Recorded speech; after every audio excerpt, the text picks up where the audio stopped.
মই ইতিমধ্যে কৈছোঁৱেই যে আগতে পাহাৰী এলেকাৰ কাৰণে ছিক্সুৱেল ব্যৱস্থা আছিল। BTC ফৰ্মেশ্যন হোৱাৰ পিছত এতিয়া পাহাৰ ভৈয়াম বুলি কথা নাই, সকলো ঠাইতে ছিক্সুৱেল দিব পাৰে, খালি এক্সটেণ্ড কৰিব লগা হয়। গতিকে এতিয়া ছিক্সুৱেলৰ যি ধাৰা আছে সেই ধাৰা এটা ক্লজ ইনচাৰ্ট কৰি দিলে ৰাভা হাছং অট'নমাছ কাউন্সিলখন অন্তৰ্ভুক্ত হৈ যাব ছিক্সুৱেলত। আৰু সেইটো কৰিবৰ কাৰণে পাৰ্লিয়ামেণ্টত বিশেষ অধিৱেশন পতাৰ কোনো প্ৰয়োজন নাই। কেবিনেট ডিচিশ্যন লৈ পেলাই যদি পাৰ্লিয়ামেণ্টত প্লেচ কৰি দিয়ে তাতে পাছ হ'ব। খালি ইয়াৰ কাৰণে সদিচ্ছা লাগিব, খালি ইয়াৰ কাৰণে মোদী ডাঙৰীয়া আমাৰ অঞ্চলৰ প্ৰতি মৰম স্নেহ তেখেতৰ লাগিব আৰু অসমৰ মুখ্যমন্ত্ৰীজনৰ তেখেতসকলৰ বল ষ্টেপটো লাগিব। আৰু সেইকাৰণে মই ভাবোঁ তেখেতসকলৰ পলিটিকেল উইল পাৱাৰটো লাগিব, ষ্ট্ৰং পলিটিকেল উইল পাৱাৰটো লাগিব। আৰু সেইকাৰণে মই ভাবোঁ ইচ্ছা কৰিলে এমাহত ছিক্সুৱেল দিব পাৰে আমাক, ইচ্ছা কৰিলে।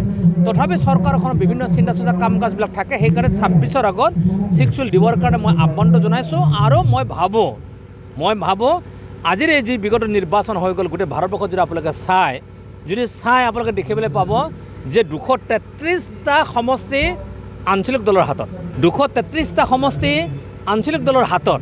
তাৰ ছিগনেলটো কি বুজাইছে যে আঞ্চলিক শক্তি, সৰু সৰু শক্তি, বিভিন্ন জাতি আৰু জনগোষ্ঠীসকলৰ মৰম স্নেহৰ দ্বাৰাহে ভাৰতবৰ্ষখন সমৃদ্ধিশালী হ'ব, শক্তিশালী হ'ব, জীয়াই থাকিব।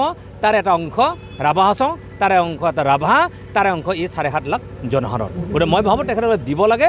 আৰু দিয়াটো এইটো আমি প্ৰাপ্য, সংবিধানে দিছে, এইটো খোজা বস্তু নহয়।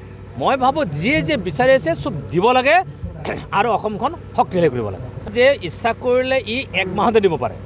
এটা কেবিনেট ডিচিশ্যন বিল উত্থাপন কৰিলে পাছ হৈ যাব, কাৰণ NDAৰ মেজৰিটি আছে, কোনো অসুবিধা নাথাকে।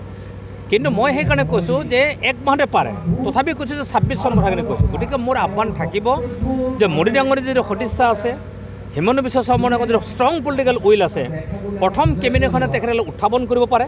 উত্থাপন কৰিলে আমি গম পাম সঁচা অৰ্থত খিলঞ্জীয়া জনজাতি মানুহসকলৰ প্ৰতি তেওঁ নিৰ্বাচনী ভাষণসমূহত যি কথাবিলাক কৈ গৈছিল সেইটো ৰিফ্লেক্ট হ'ব। আৰু মই আশা প্ৰকাশ সেইটো ৰিফ্লেক্ট তেখেতসকলে কৰক। আৰু যদি তেওঁ প্ৰথম কেবিনেট ৰিফ্লেক্ট কৰিব নোৱাৰে তেতিয়াহ'লে এমাহৰ ভিতৰত তেখেতসকলে সিদ্ধান্ত গ্ৰহণ কৰক, কোনো অসুবিধা নাথাকে। আৰু সেই নিশ্চিত ৰূপত তেখেতসকলে কৰিব পাৰে, সেই কথাখিনি ক'লোঁ। কাৰণ এই নিৰ্বাচনটো মই ক'লোৱে আপোনালোকক যে 233টা আঞ্চলিক দলৰ হাতত MP, 233টা, 233 out of 143, but it's not a joke. তাৰমানে এইটো ছিগনেল দিছে ভাৰতবৰ্ষৰ জনসাধাৰণে যে সৰু সৰু জাতি আৰু জনগোষ্ঠী খিলঞ্জীয়া মানুহসকলৰ প্ৰতি গুৰুত্ব প্ৰদান কৰক, মৰম কৰক, তেওঁলোকৰ দাবী সমস্যাসমূহ সমাধান কৰক আৰু আহি থকা দিনত ভাৰতবৰ্ষ শাসন কৰক।